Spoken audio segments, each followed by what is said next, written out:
She didn't flinch when the drill instructor's spit hit her cheek.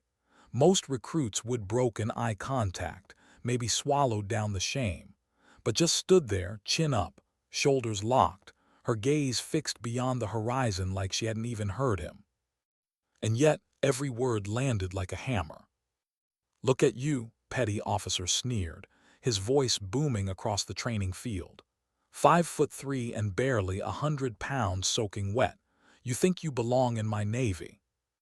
A dozen heads turned. Some smirked, relieved it wasn't their turn under the spotlight. Others shifted uncomfortably, pretending to be focused on the obstacle course ahead. But no one spoke, not when was circling her like a predator testing for weakness. It was day 14 of basic training, and somehow had become his favorite prey.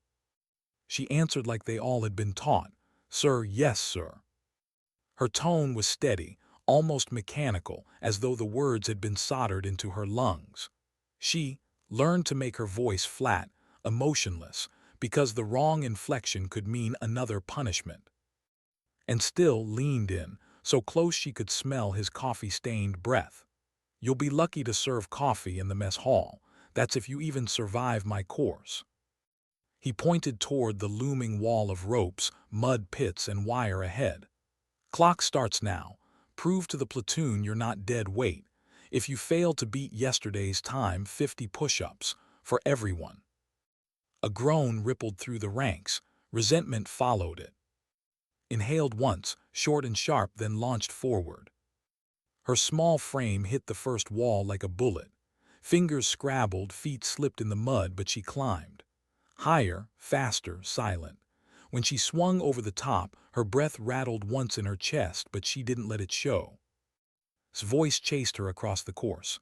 "Look at those arms. My 10-year-old could outclimb you." The others chuckled under their breath, and still pressed on. Over beams, into the mud crawl, under barbed wire so low it clawed at her back. By the halfway mark, exhaustion weighed on every muscle, dragging her limbs through sludge thick as cement. She slipped once, face down in the muck. The field went silent. His voice broke it, and that, ladies and is what failure looks like. But hands dug back into the soil, slow, controlled. She lifted herself up, mud streaming down her uniform, vision clouded, jaw locked. No anger, no tears, just something harder flickering in her eyes. The stopwatch clicked, 12 minutes, 2 seconds too long. "Failure," announced. "Your platoon can thank recruit for their 50 push-ups." The rest dropped instantly, grunting in the dirt. Some glared at her between reps. One, Jackson, a farm-strong Tennessean, muttered loud enough to cut, "Thanks a lot, China doll." Kept her face still. Only her fists tightened at her sides, then relaxed again. But someone noticed. From the sidelines, Petty Officer Manning had been watching. Clipboard clutched against her chest, her eyes narrowed, not at the mud-streaked recruit struggling through another humiliation, but at the way controlled herself. Like she was following a script no one else could see. The platoon rose, dripping sweat and mud, moved to join them in push-ups, but's hand clamped down on her shoulder. "Not you, you get to stand and watch. Learn what happens when you drag down the team." So she stood there, rigid, while the others groaned through their punishment. Isolation. That was his real game. Break her spirit by turning her own platoon against her. If he expected her to crumble, he didn't know. The classroom was cold, sterile, a wall of blue carpet and Navy slogans plastered on posters. Honor, courage, commitment, words that mocked her with their permanence. She sat alone in the back, dried mud still streaking her fatigues, taking notes with perfect posture as Manning lectured on naval history. Leaned in from the next desk. His whisper was sharp, mean. "Why don't you quit already? Nobody wants you here." His pencil didn't stop moving. "I earned my place," she said softly. Snorted, "Sure, what you do, sleep your way in." She turned her head just enough to glance at him. No anger, no wounded pride, just the smallest smile tugging at her lips like she knew something he didn't, something he couldn't even guess. That unsettled him, more than any comeback would have. Manning's gaze lingered on her longer than it should. Integrity, unit, ethical leadership. She spoke the words like they carried extra weight in the air around. After class, when the others filed out, Manning stopped her. "You're quite a mess," she said. "Yes, ma'am. Treatment of you has been notable." Stood at attention. "It's training, ma'am." Manning tilted her head, studying her like a puzzle piece that didn't fit. "College background, right?" "Yes, ma'am, political science." "Graduates don't usually choose basic training over officer candidate school. Why are you here?" For a moment, just one, something cracked in its expression. Pride. Then it was gone. "Family tradition, ma'am. My father served, his father before him." Manning didn't push further. But when walked out, she did so with the unsettling sense that Manning wasn't finished with her. Later in the showers, water steamed against concrete, scrubbed away layers of mud, revealing the scar along her rib cage.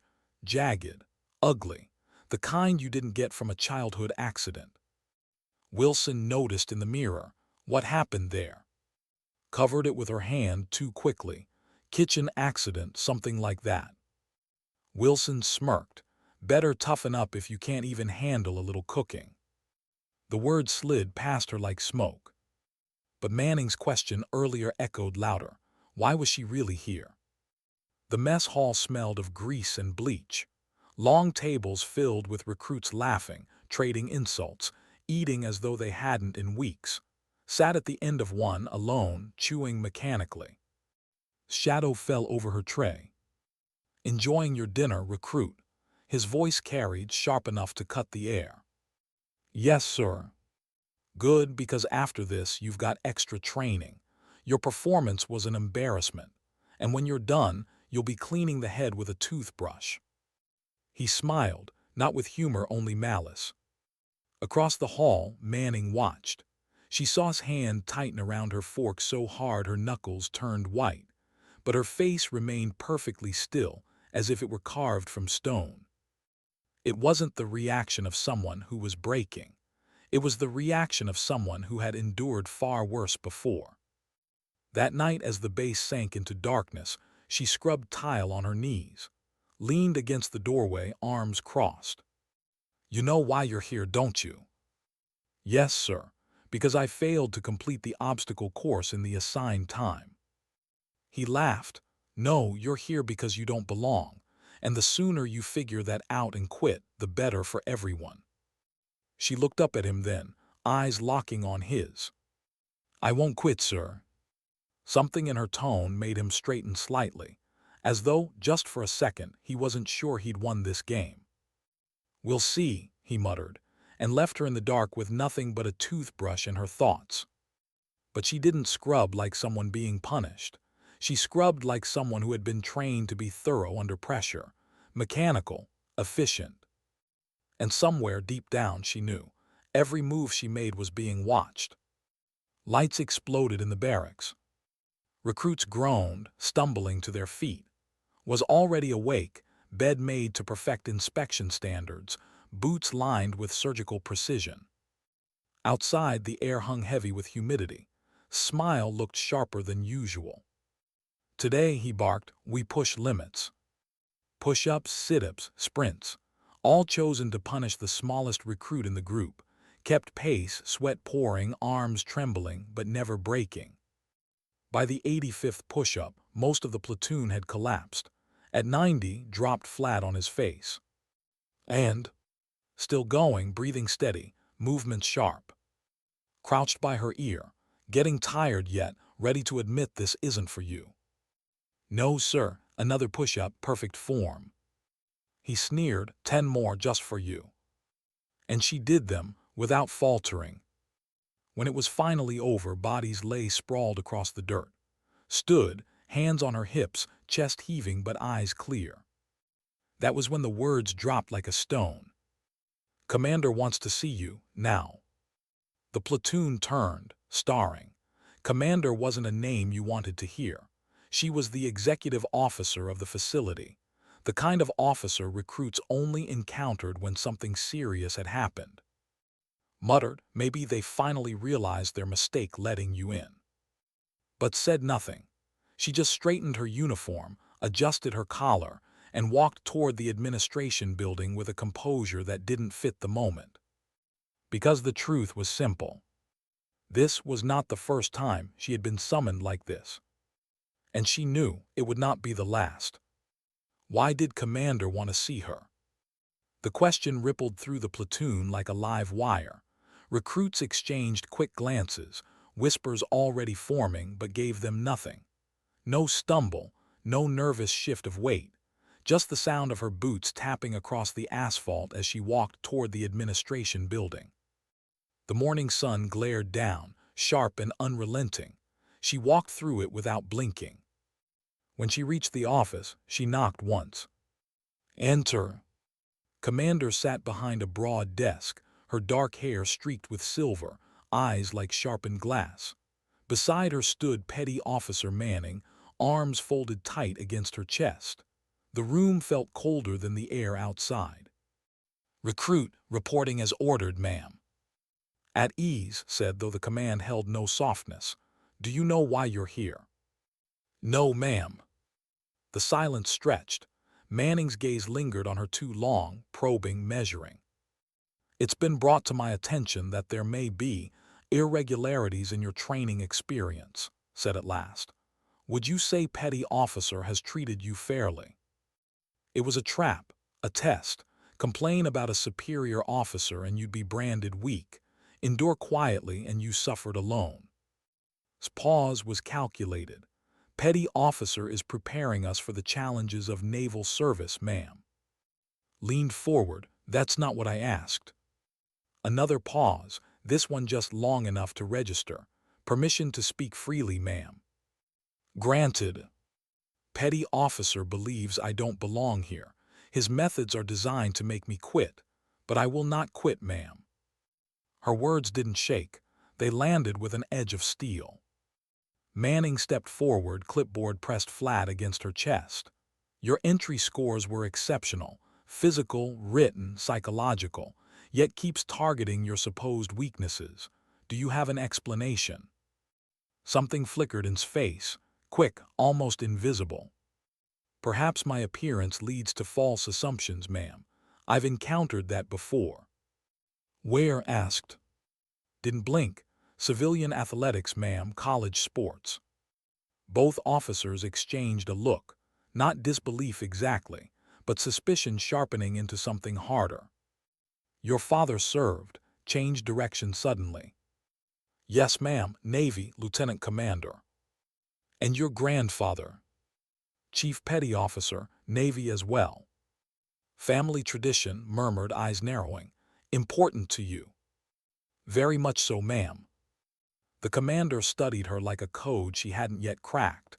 Then she stood, ending the conversation with finality. "We'll be monitoring your situation more closely. Report concerns immediately." Dismissed. Saluted, "Yes, ma'am." She turned to leave. Manning called after her. "One more thing, that scar on your side, the one recruit Wilson mentioned, how did you get it?" Froze for a fraction of a second. "Childhood accident, ma'am. Fell through a glass table at 12. Her voice was smooth, too smooth. Manning didn't believe it, but she only nodded. "That will be all." The training pool glittered under midday sun. Chlorine burned the air. Recruits splashed, struggling to tread water in full uniform while prowled the deck like a shark. "Some of you may find yourselves overboard one day," he barked. "Stay afloat or you die." One by one, recruits faltered. Their heavy clothes dragged them down, arms thrashing. Safety officers pulled them out. "But—" She barely moved, just subtle, efficient strokes, breathing calm, rhythm unbroken. His eyes narrowed. "Let's see how you handle a real challenge." He grabbed a weighted belt, 10 pounds of steel, tossed it to her. "Put it on." "Sir, regulations," Manning began. "I'm aware of regulations, Petty Officer. This is advanced training, can handle it." The recruits muttered. Everyone knew it wasn't standard. Everyone also knew to stay silent. Strapped it on without hesitation. The weight pulled her lower in the water, but her technique shifted instantly, almost imperceptibly. She adjusted her kicks, tightened her breathing pattern. Not struggling, adapting. 15 minutes later, half the recruits had been dragged out, coughing up pool water. Still floated, movements sharp and controlled. When the whistle finally blew, she climbed out on her own, towel pressed into her hands by Manning. "Impressive," Manning said under her breath. "But that stroke, it's not Navy training." "My father taught me to swim when I was young, ma'am." "Did he teach you that modification for weighted treading?" Met her eyes. "My father believed in being prepared for all contingencies." And she walked away, leaving Manning staring after her. That night the barracks hummed with whispered rumors. Wilson cornered her while she polished boots to a mirror shine. "Where did you learn to do that? In the pool today, that's not swimming, that's combat technique." His hand stilled for a second. "My father was thorough in his lessons." Wilson's eyes narrowed. "Thinks you're some kind of plant, here to spy on the program."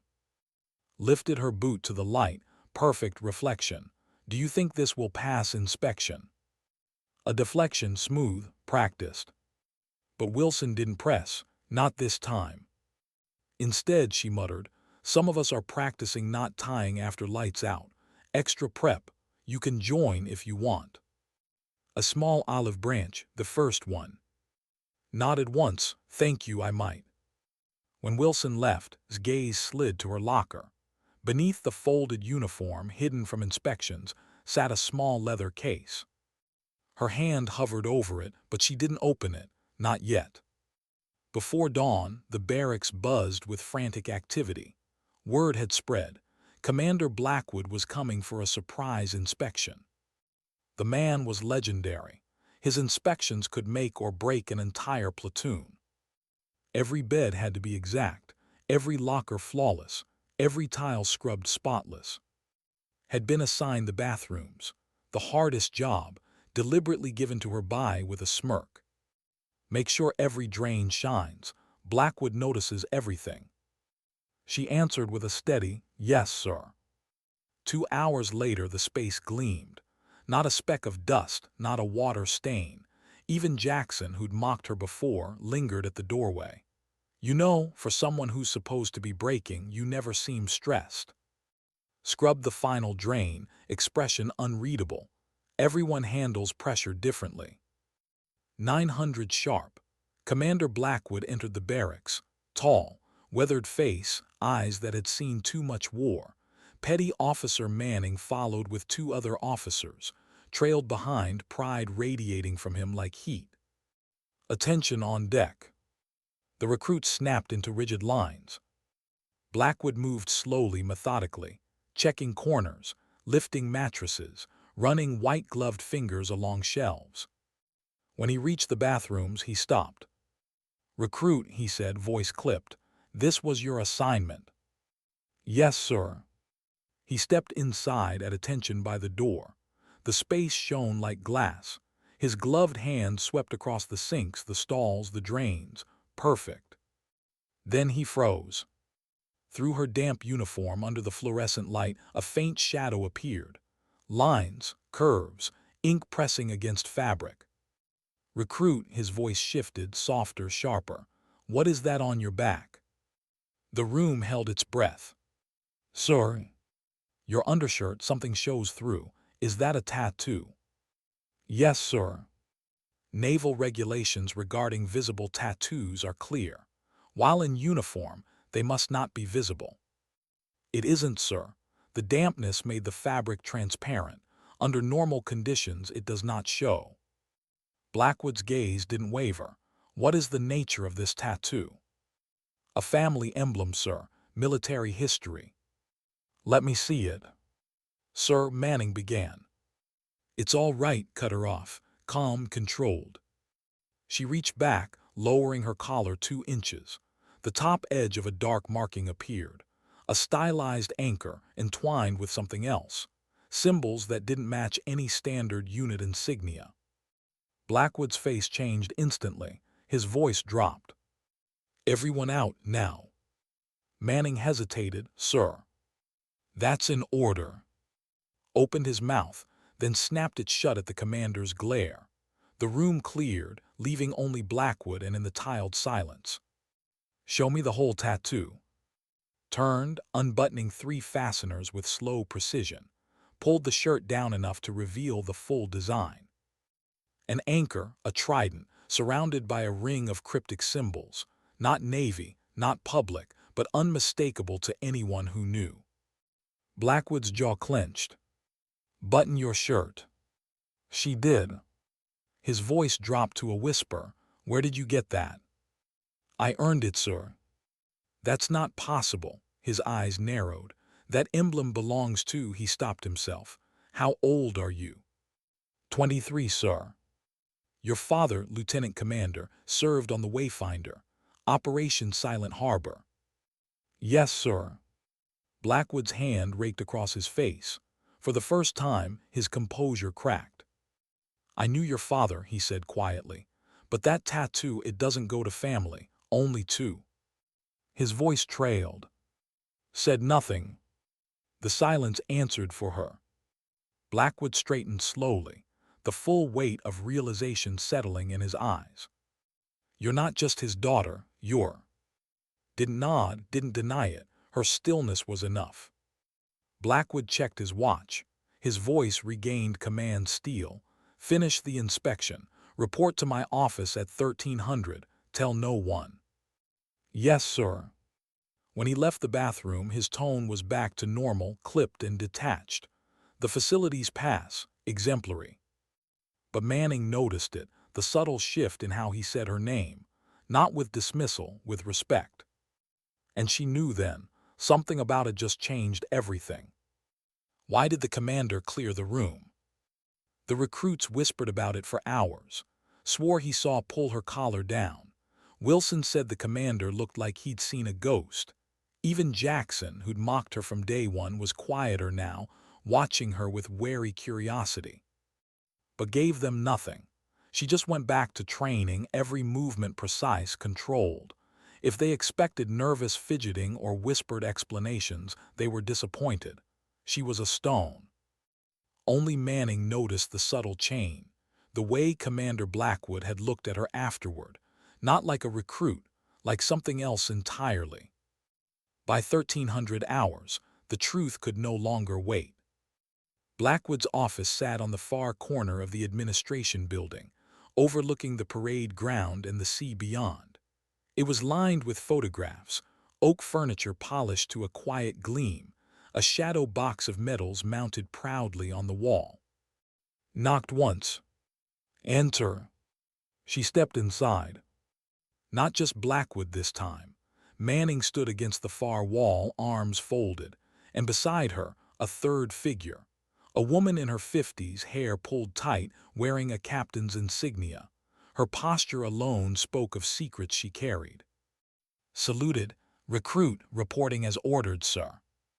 "At ease," Blackwood said. His tone was different now, deliberately measured. "Please sit." A chair sat before the desk.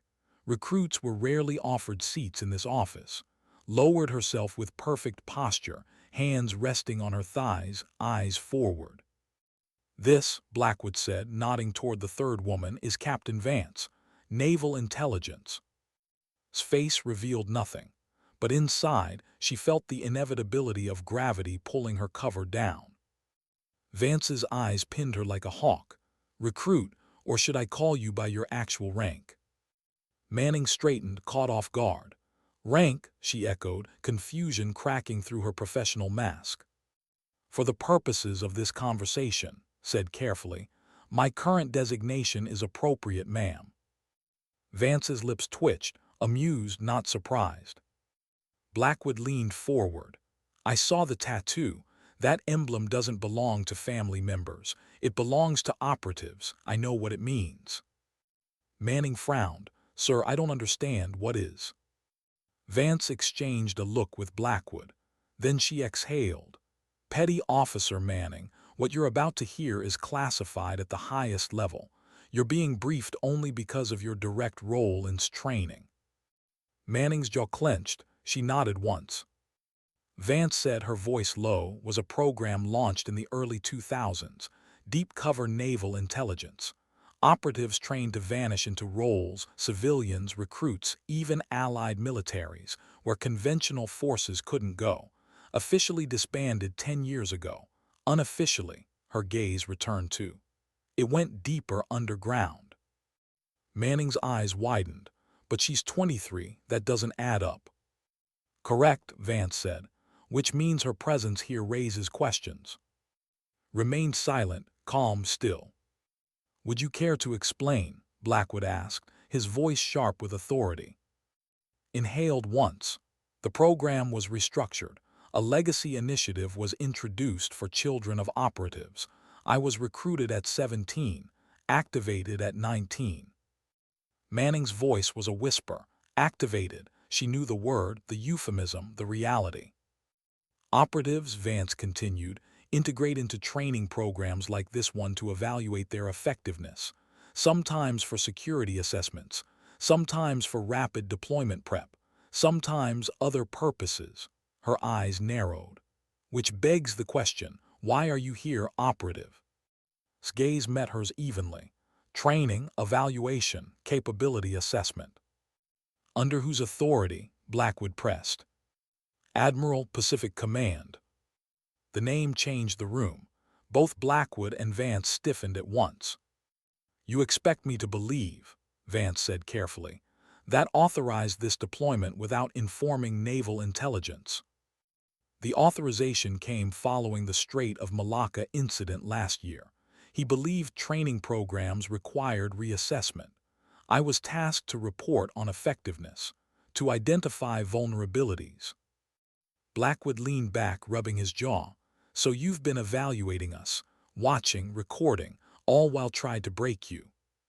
Correct, sir. And his methods? Vance asked. His tone didn't change. They reflect systemic issues, outdated approaches disguised as discipline. They endanger effectiveness. In other words, Vance translated coldly, he's a liability. Before more could be said, Blackwood pressed the intercom. Secure line to Pacific Command, Admiral. Yes, sir, came the response.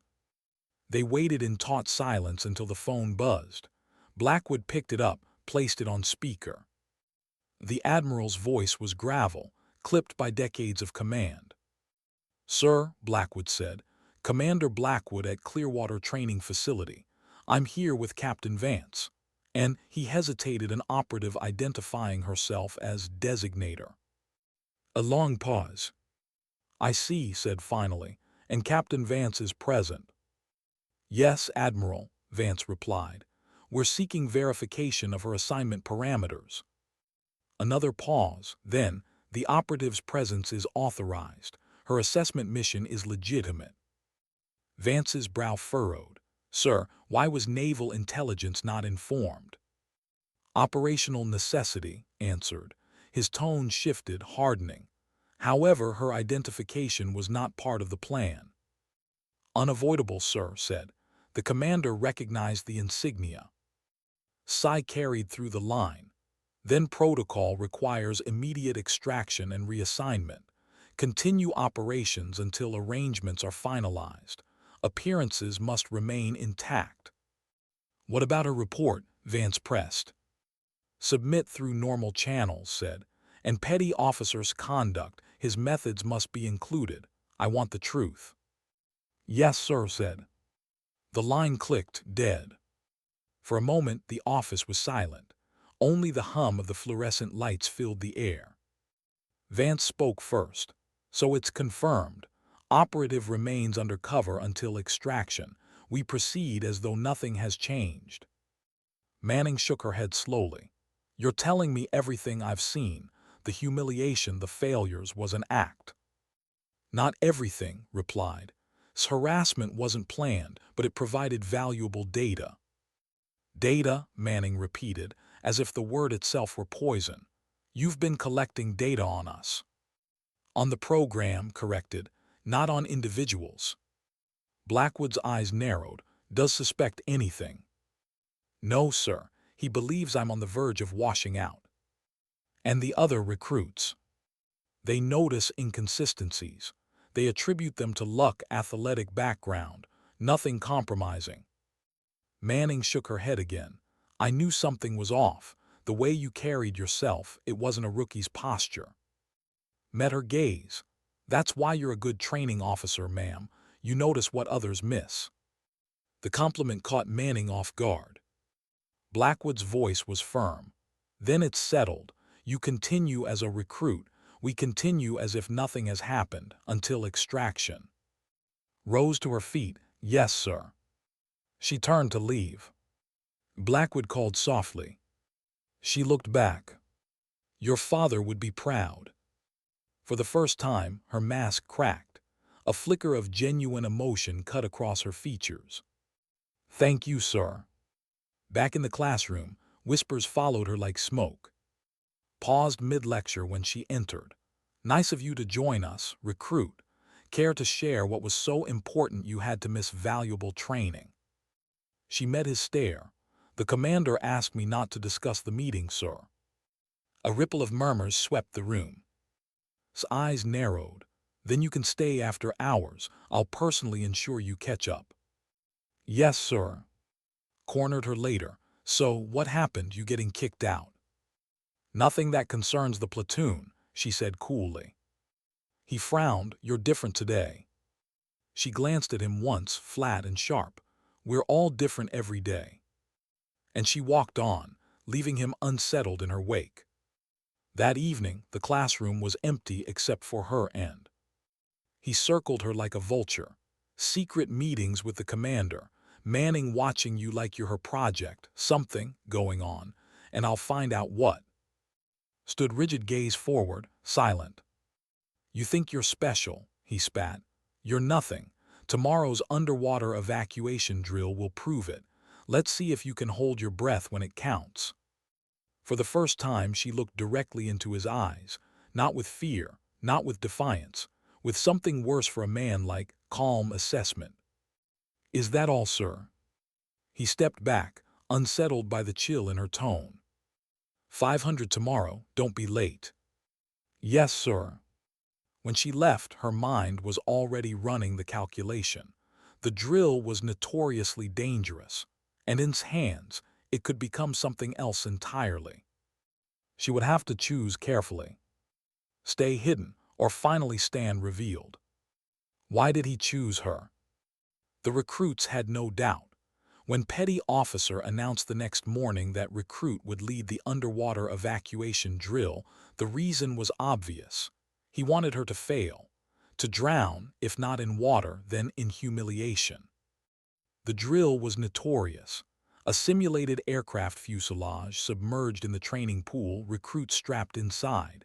At the signal, the fuselage would flip, turning the world upside down. The task was to unbuckle, orient, and escape to the surface. Many recruits panicked. Some vomited after surfacing. A few washed out entirely. Stood at the pool's edge, arms folded, front and center. Stepped forward, stripped down to training gear, her small frame almost swallowed by the bulk of the safety harness. She listened without expression as he explained procedures she already knew by heart. Remember, he said, leaning in so only she could hear, panic kills, and you, recruit, were born to panic. She didn't answer, just adjusted her straps and lowered herself into the water. The cold bit into her skin. Metal clanged as the fuselage door sealed shut. Around her the others shifted nervously, eyes darting. Sat across from her, pale as chalk. Wilson beside her, lips pressed tight. The buzzer sounded. The fuselage dropped. Water rushed in like a living thing. In seconds, everything turned upside down. Hands scrambled at buckles. Air bubbles exploded upward. Someone's knee jammed against shoulder. But her movements were precise, deliberate.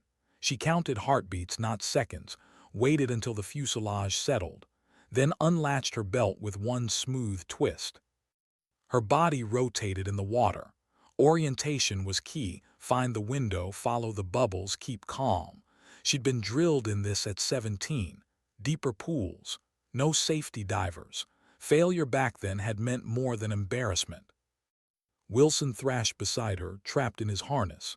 His hand clawed at the latch, eyes wide with panic. Made a choice. She grabbed his wrist, pressed it flat to calm him, then released his buckle herself, pointed toward the exit window. He obeyed, kicking upward. Her lungs burned now, but she didn't rush. She helped next, guiding him free. His foot tangled in the strap, pulling him down. She cut it loose with a move so quick it seemed practiced. Too practiced. Finally, she pushed herself through the window, upward. Her chest screamed for air. The surface shimmered above like fractured glass.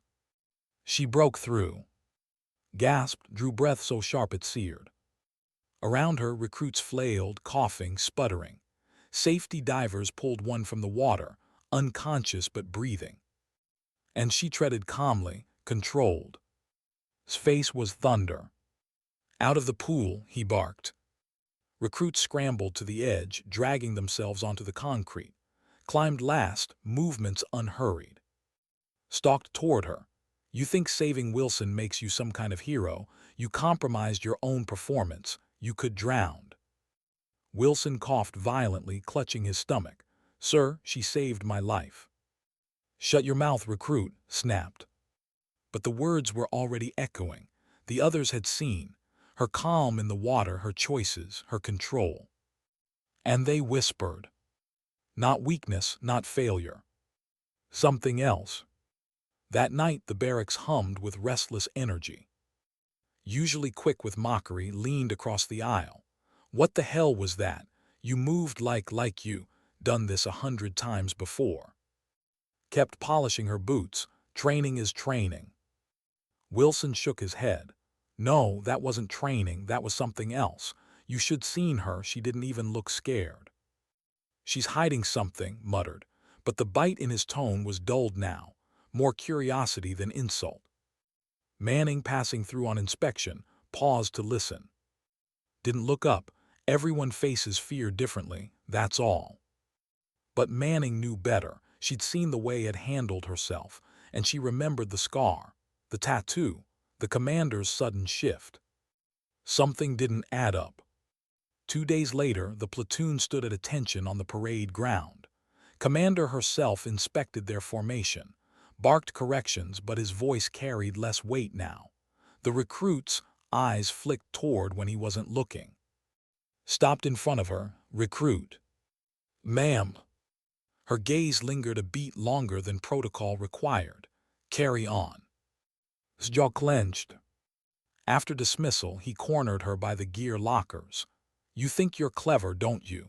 Getting the commander's attention, making me look like a fool. I don't think about you, sir, she said evenly. His face darkened. You'll regret that. For a moment his hand twitched toward her shoulder. Then he pulled back, too many eyes nearby.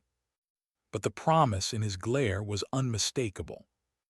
That night she sat on her bunk long after lights out, the barracks filled with the sound of heavy breathing and muffled snores. She reached into her locker, pulled out the leather case. Opened it. Inside lay a thin stack of papers folded with precision, photographs, a letter, and beneath them a smaller object, a medallion etched with the same symbols as her tattoo.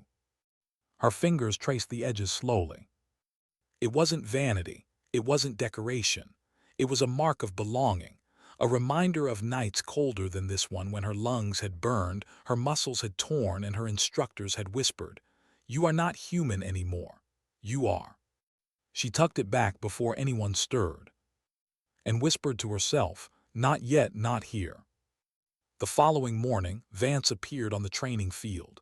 Manning trailed her, clipboard in hand. Today, Vance announced, we evaluate teamwork under pressure, fire team maneuvers, combat simulations. Recruits lined up, splitting into groups of 4. Found herself paired with Wilson, Jackson, and the irony wasn't lost on her. The exercise began. Move across open ground under simulated fire, drag wounded to cover, coordinate suppressive fire. Jackson froze when the blanks fired, tripped over his own rifle.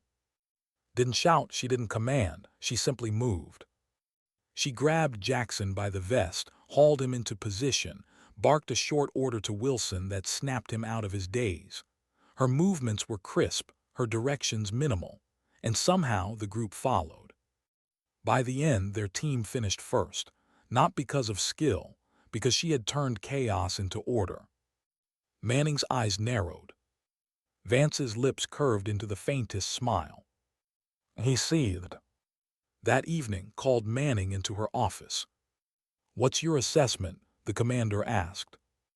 Manning hesitated. "She's different, more composed than any recruit I've trained, too composed, and the others are noticing. It's shifting the dynamic." "Is that good or bad?" "Both. Good for performance, dangerous for cohesion. They don't understand her, and she doesn't explain herself." "Lean back, and what about?" "He's fixated, unprofessionally so. He sees her as a threat to his authority. That makes him unpredictable." The commander's expression hardened. "Keep watching. Report directly to me." The next week brought the weapons range. Recruits lined up, rifles in hand, targets pinned downrange. Prowled the line, correcting stances, mocking poor shots. Stood with her rifle steady. "Let's see if you can even hit paper," he sneered. She exhaled, slow, finger tightened on the trigger. Crack. The round punched dead center. Crack. Another. Crack. Another. 10 rounds, 10 centers. Silence followed. Recruit stared. Jackson muttered, "No way, that's luck." His face burned. "Blind chance," he spat. "Reset your target, do it again." She did. 10 more rounds, 10 more centers. The murmurs swelled. "Where'd she learn to shoot like that?" Wilson whispered. Lowered the rifle, safety engaged. "I practiced," she said simply. But Manning saw the subtle stance, the controlled breathing, the sniper's discipline no civilian hobbyist would ever learn. Stormed down the line. "Recruit." "Sir." "After hours, my office, don't be late." "Yes, sir." Her voice betrayed nothing. But she knew. This time, the confrontation would be different. Inside's office, the air stank of coffee and sweat. Papers cluttered the desk. A single lamp cast sharp shadows across his face. "You think you're better than me," he hissed. "Smarter, stronger, but I know your type. You'll crack, they always do." Stood at attention, silent. He leaned closer. "Tell me who you really are." Her eyes didn't waver. "Recruit, sir." He slammed his fist against the desk. "Liar." The sound echoed through the small room. "You come in here with your perfect shooting, your calm little act. No 23-year-old recruit walks in like that. So what are you? A spy? A plant?" She didn't answer. "Don't play games with me," he growled. "Because if you're hiding something, I'll drag it into the light. And when I do, you'll wish you never stepped foot on my field." His face hovered inches from hers, breath hot, voice venom. And still she didn't flinch. She just said softly, "With respect, sir, you'll never find what you're looking for." Something in her tone chilled him. But before he could answer, a knock rattled the door. Manning's voice cut through. "Inspection in 10 minutes, petty officer." He snarled, stepping back. "Get out." She saluted, calm, unbroken, and left him simmering in his own fury.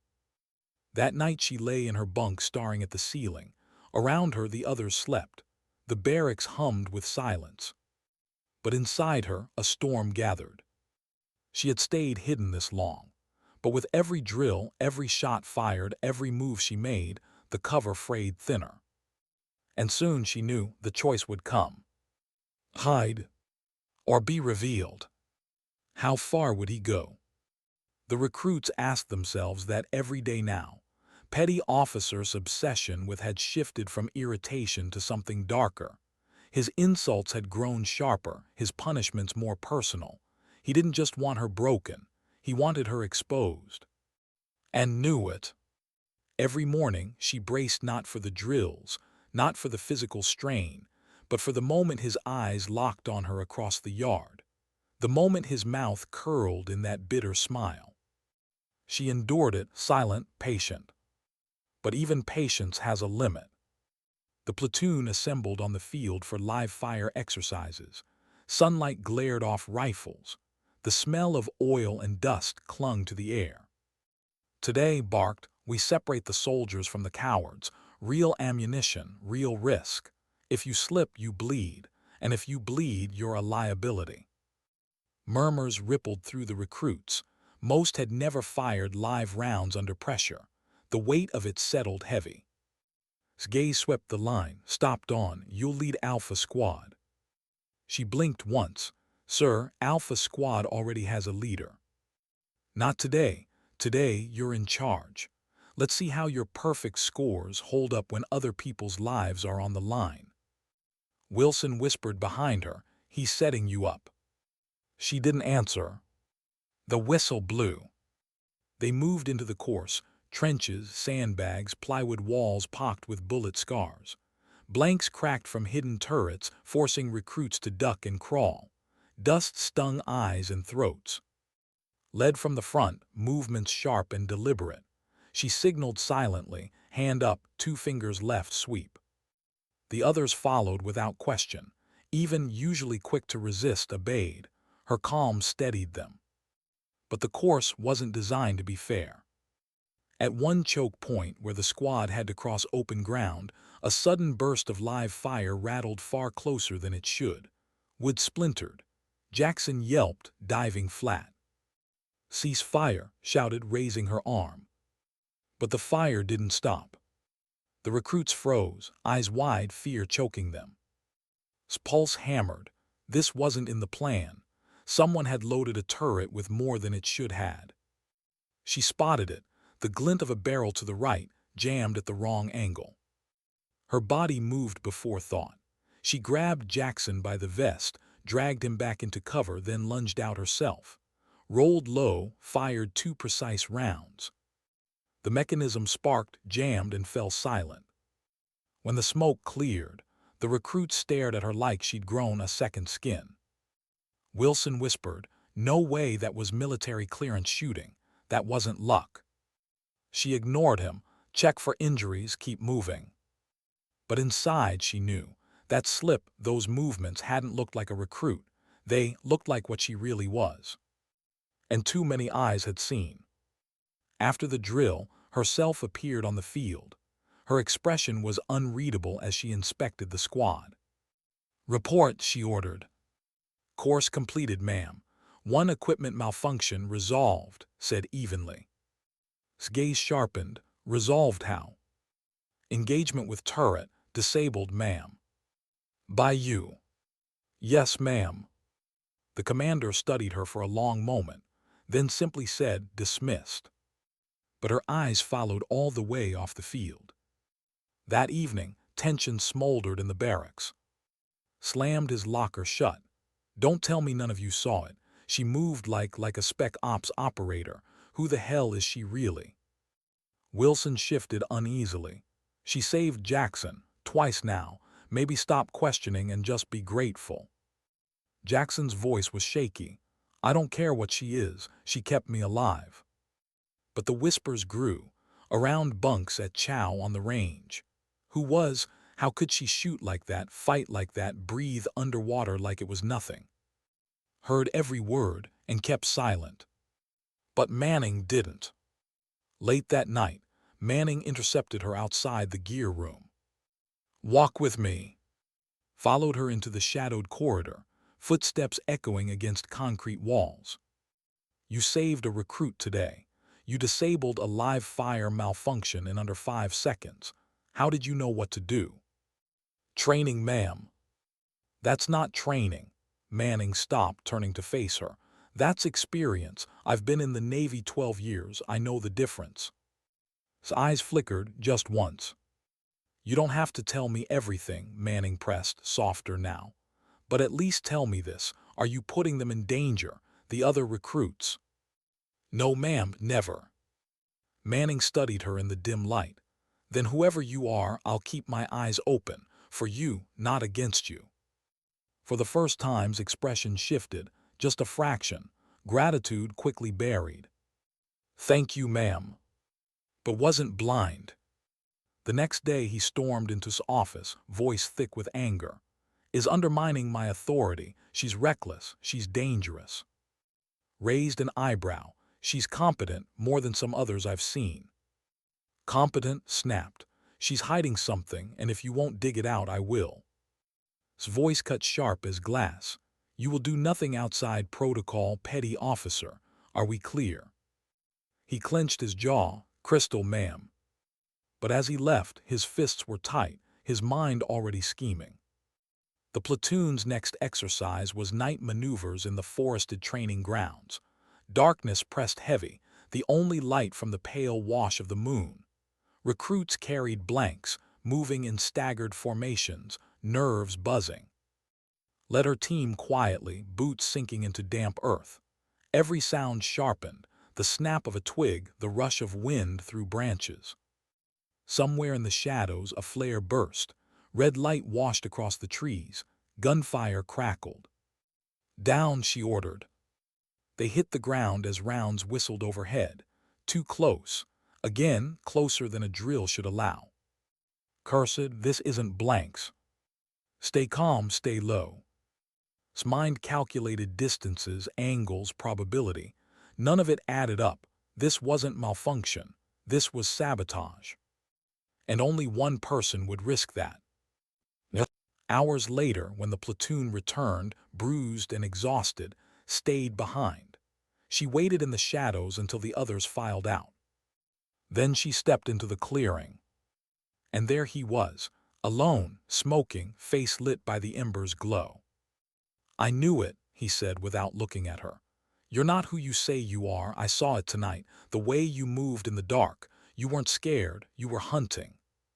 His voice was low, controlled. You endangered recruits tonight. His laugh was bitter. They'll survive or they won't. Either way, I'll get what I want. And what is that?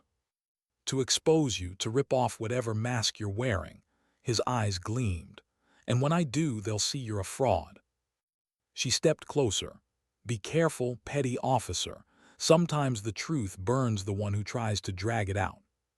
He sneered, we'll see about that. That night's sleep evaded her. She lay awake, every nerve taut. The cover was unraveling faster now. Blackwood knew, Vance knew, Manning suspected, and was circling like a wolf desperate for blood. She had lived her whole adult life in shadows, but shadows don't last forever. Soon, she would have to step into the light. And when she did, everything would change. How long could she hold it in? The recruits didn't know the answer, but they could feel the tension. Every drill, every formation, every meal in the mess hall moved like a storm wrapped in silence. Controlled, patient, but close to breaking. And he wanted the break. He circled her every day now like a predator waiting for weakness. His orders sharper, his punishments, his obsession undeniable. The others whispered about it, some her, some admired her, but no one could ignore her anymore. And soon, none of them would be able to forget what was coming. The field exercise was announced with little warning. 3 days in the wilderness, long marches, live scenarios, limited rations. It was the culmination of weeks of training. Out there, barked on the transport truck, you either act like a team or you fail, and failure means you don't belong in this Navy. His eyes locked on her. We'll see what happens when you don't have walls to hide behind. The recruits exchanged uneasy glances. Wilson muttered under his breath, he's going to push her too far. Sat silent, hands steady on her pack, eyes forward. Inside, she already knew. This was the moment her cover wouldn't survive. The first day passed with long marches through mud and brambles, packs weighing heavy, rifles slung across aching shoulders. drove them harder than necessary, barking at the slow, punishing the weak. Endured, every step measured, every breath controlled. That night, under a thin canopy of stars, they made camp. The recruits collapsed onto sleeping bags, too tired to talk, but stayed awake, listening, watching. And when she caught the crunch of boots approaching, her hand slid to her pack before she even opened her eyes. Yep. He crouched beside her, voice a whisper soaked in venom. Tomorrow, tomorrow I strip you bare in front of all of them. You won't leave those woods with your mask intact. Her voice was quiet. Be careful what you wish for. For the first time he faltered, something in her tone, something he couldn't place. He stood abruptly, spat into the dirt and walked off. Closed her eyes. She had known this moment would come. She hadn't expected it to come so soon. The second day's drill was an ambush scenario. Recruits were divided into squads, given blank ammunition, tasked with navigating hostile territory while facing simulated attacks. Fog clung low to the trees. Visibility was thin. Every sound carried like a whisper. Led her squad silently through the underbrush. Wilson trailed close behind him, Jackson at the rear. They moved cautiously, rifles raised. The first burst came from the left. Blanks cracked, smoke rounds popped, chaos erupted. Cover, barked, dropping low, signaling the others. They obeyed instantly, even. But something was wrong. The fire wasn't just simulated. She heard it, the sharper, deeper thunder of live rounds mixed in. Too close, too real. Her stomach sank. He crossed the line. The recruits panicked, shouted, that's real fire. Jackson froze, paralyzed by fear. Didn't hesitate. She shoved Wilson down behind a log, spun on Jackson, yanked him bodily into cover. The next round splintered bark inches from her head. Her mind switched gears, calculation, distance, direction. Whoever was pulling this stunt wasn't firing wild, they were aiming. And she couldn't let it continue. She slid low through the underbrush, movement smooth, silent, too smooth for a recruit. She flanked left, closing on the source. And there he was, kneeling behind a blind, rifle in hand, eyes locked through his scope. Not blanks, not a drill.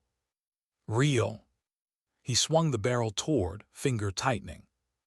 Moved. Her body erupted from cover, one hand slamming the barrel skyward just as he fired. The shot cracked harmless into the air. Her other hand drove into his chest, slamming him to the ground. The rifle clattered away. For a moment the forest froze. The recruits had followed, drawn by the noise. They saw her pinning to the dirt, her body angled, her movements far too precise for anything they'd ever seen in training. Wilson's mouth fell open. Holy she's. Pressed her forearm into his throat, voice low and calm. You endangered lives. You fired live rounds at unarmed recruits. His face twisted, purple with rage. You're not who you say you are, I knew it. The words echoed in the still forest.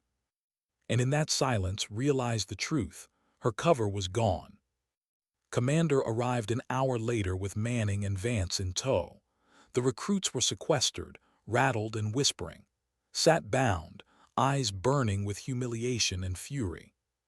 Stood at attention, rifle slung, uniform stained with dirt. His voice cut through the tension. Explain. His tone was flat.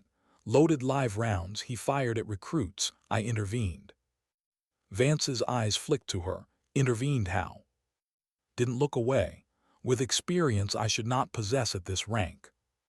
The commander's gaze sharpened. Who are you really? The recruits, gathered just beyond the cordon, leaned forward.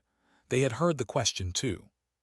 Hesitated. She had lived in silence for years, carried the burden of secrecy like armor, but tonight armor was no longer enough. She reached up, tugged her collar down just far enough to reveal it. The ink burned into her skin. The tattoo. A black symbol, simple but unmistakable. Manning gasped. The recruits whispered, some recoiling, some awestruck. His eyes widened. That insignia. Vance finished it for her. The word fell heavy in the night air.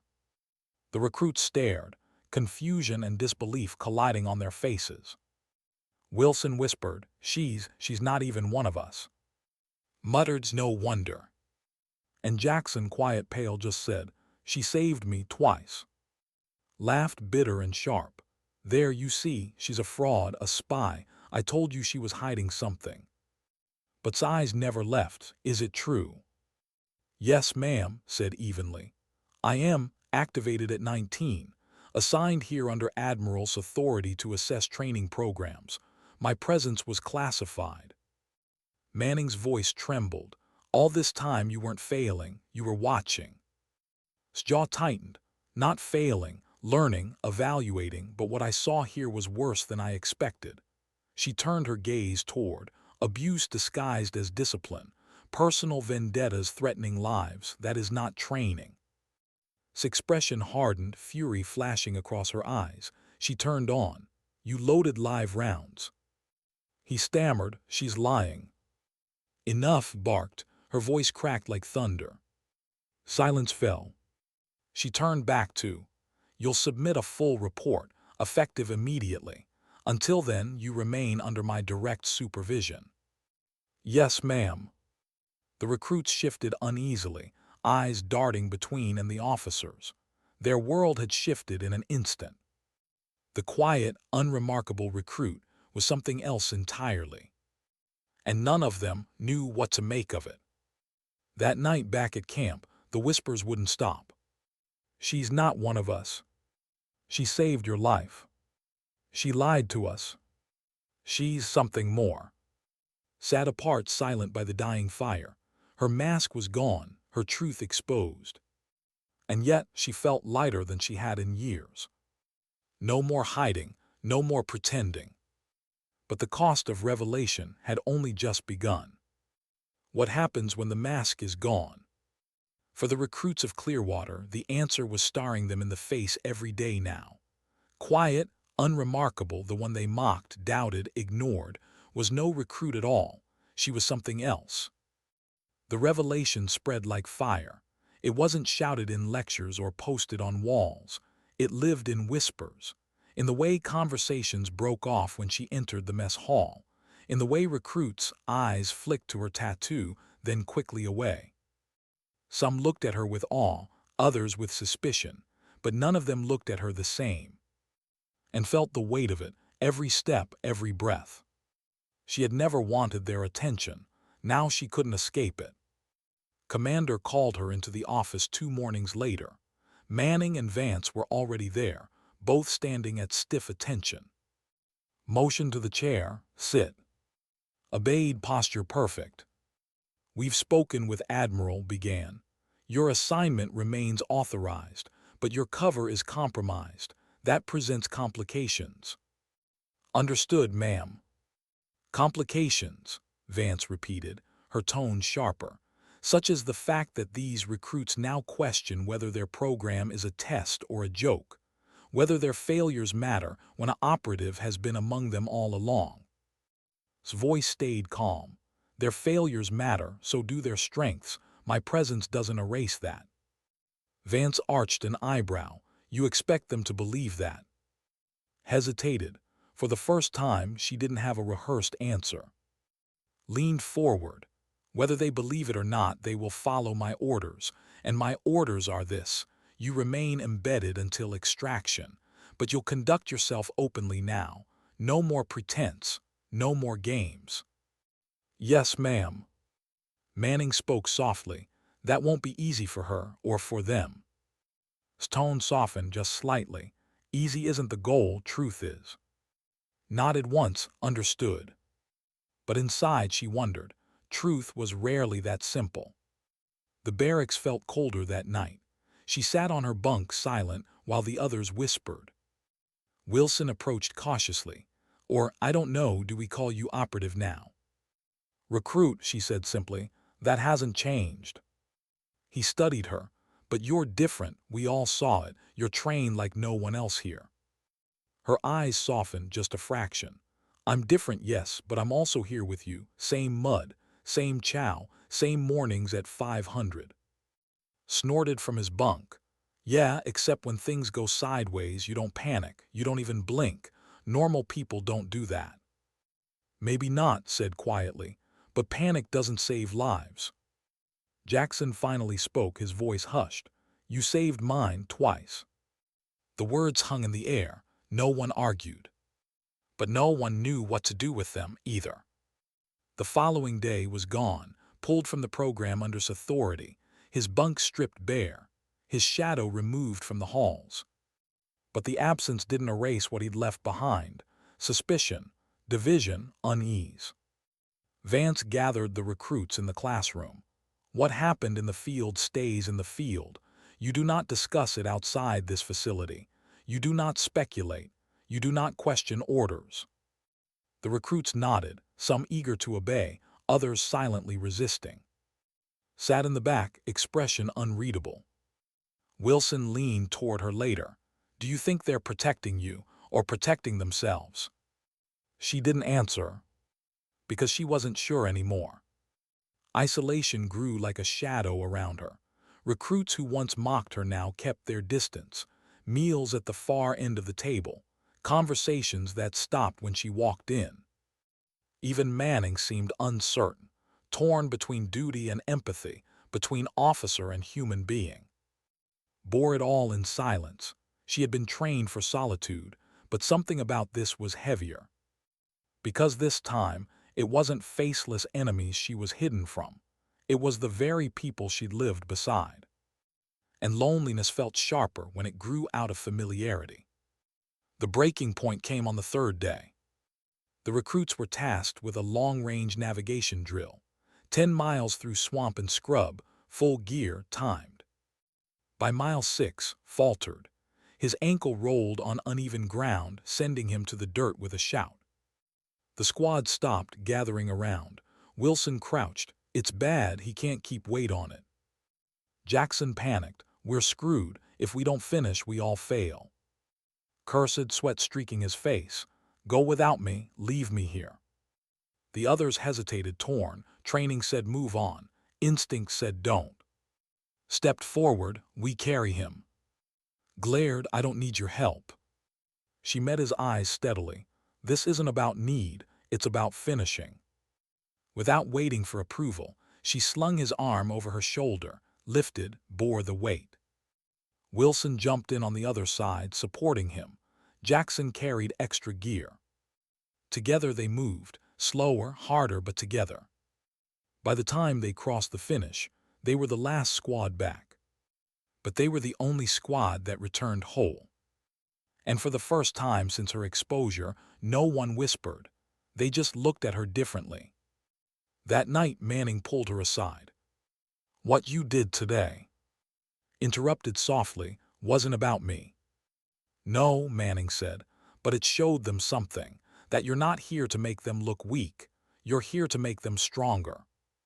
His gaze drifted to the dark beyond the window. That was never supposed to matter. My mission was observation. Maybe missions change, Manning said quietly. Didn't answer, but the thought lingered. The next morning, alarms ripped through the compound. Klaxons blared, lights strobed, a voice over the intercom, base perimeter breach, training exercise protocol Bravo, all recruits report to stations. The recruits scrambled in confusion. This wasn't scheduled. This wasn't routine. Stomach tightened. She recognized the tone in the announcement, the clipped urgency. This wasn't an exercise. But the recruits didn't know that. They thought it was another drill. They laughed nervously, shoved on gear, grabbed rifles loaded with blanks. Knew better. And when the first distant crack of real gunfire carried across the compound, her blood ran cold. This was no drill. And the time for silence was over. Was this the moment her past had been preparing her for? The recruits of Clearwater didn't know the answer, but when the alarms wailed and real gunfire echoed from the perimeter, they turned instinctively to her. Not to Vance, not to Manning, 2. Yep. Her voice cut through the chaos, calm, precise. This isn't a drill, load live rounds, move to defensive positions. The recruits froze. Wilson stammered, "What do you mean, live rounds? They gave us blanks." She snatched a rifle from the rack, ejected the magazine, slammed home a fresh one from the emergency stockpile in the armory. "Follow me, or stay here and die." Her tone carried no doubt, no hesitation. And that was enough. The recruits scrambled after her. Outside, floodlights slashed across the compound. Figures moved at the fence line, dark, armed, fast. Whoever they weren't here by accident. Dropped to one knee behind a barricade. Wilson, left flank, cover the entry. Jackson, eyes up, don't freeze on me. Her commands flowed like water, sharp, natural. And for the first time, the recruits obeyed without question. Rounds cracked in the night. Dirt spat up near their boots. The smell of cordite filled the air. His rifle barked in response, 3 controlled bursts. One intruder went down hard, the others faltered. Wilson shouted, "How the hell do you know what you're doing?" She didn't look at him, just fired again. "Because this is what I was made for." Inside the command post, and Vance monitored the chaos on the screens. Manning burst in, breathless. "Commander, the recruits are in live combat. Who gave the order?" His jaw was like stone. "Did." Vance cursed, "She's going to get them killed." Didn't answer. She watched the screens. Watched the way the recruits moved, not like terrified novices anymore, but like a unit, following her, trusting her. Manning whispered, almost in disbelief, "She's holding them together." Back at the perimeter, the fight intensified. The intruders pressed harder, breaching the outer gate. Swore they're inside. Shifted positions, scanning quickly. Wilson suppressing fire now. "Jackson, get on the tower, I'll cover you." Jackson's legs trembled as he scrambled up the ladder. For a second it seemed he'd freeze again, but's voice carried up after him, steady as steel. "Focus, one breath at a time." He steadied, took position, fired down at the breach, and for the first time his rounds hit true. The recruits shouted, adrenaline and fear mixing in their voices, but through it all they looked to her, not for approval, for survival. And she gave it to them. Minutes bled into an hour. The intruders, mercenaries, saboteurs, no one knew for sure, finally began to withdraw under the weight of organized resistance. But the cost was heavy. 2 recruits injured, one badly. Blood stained the dirt. Knelt beside the wounded boy, pressing a hand to the wound, voice low. "Stay with me. Breathe, you'll see morning." His eyes fluttered, clinging to her words. When the medics arrived, they found him still alive. Because she had refused to let him go. At dawn, the compound stood quiet again. Smoke drifted from the burned edge of the gate. Exhausted recruits leaned against walls, rifles limp in their hands. They weren't the same people who had entered this program weeks ago, and it was because of her. Stepped onto the field, boots crunching on gravel. She scanned the recruits, then turned to. "You disobeyed protocol." "Yes, ma'am." "You revealed your identity in full." "Yes, ma'am." "You took command of a squad you weren't authorized to lead." His gaze didn't waver. "Yes, ma'am." Studied her for a long moment, then she nodded. "And because you did, they're alive." The silence that followed was heavy, then turned to the recruits. "Look at her," she ordered. "You doubted her, mocked her, questioned her. But last night when it mattered, who did you follow?" The recruits shifted. Wilson spoke first, voice rough. "Her." Then Jackson. "She didn't let me freeze. She believed in me when no one else did. Begrudging but honest. She carried me when I couldn't walk." One by one, the others nodded. Let the moment stretch, then said simply, "Remember this. Rank doesn't always reveal strength. Sometimes strength reveals itself when rank means nothing." Later, alone by the quiet training field, pulled the medallion from her locker, held it in her palm, the emblem. For years, it had been a reminder of who she was, of what she could never escape. Now it felt different. Not a burden, not a brand, but a truth she could carry openly. Manning approached quietly. "You know they'll never look at you the same." Nodded. "They're not supposed to." "Then what now?" She closed her hand around the medallion. "Now I stop hiding, and maybe, for once, I let the truth do the work." That evening, as the sun bled across the horizon, the recruits gathered for evening formation. This time there were no whispers, no mocking glances, no suspicion. They stood beside her. Not because she was, not because she was extraordinary, but because, when it mattered, she had been one of them. The narrator's voice falls soft here. Sometimes strength isn't in the shouting, the boasting, or the orders barked from above. Sometimes it's in the silence, the steady hand, the choice to act when others hesitate.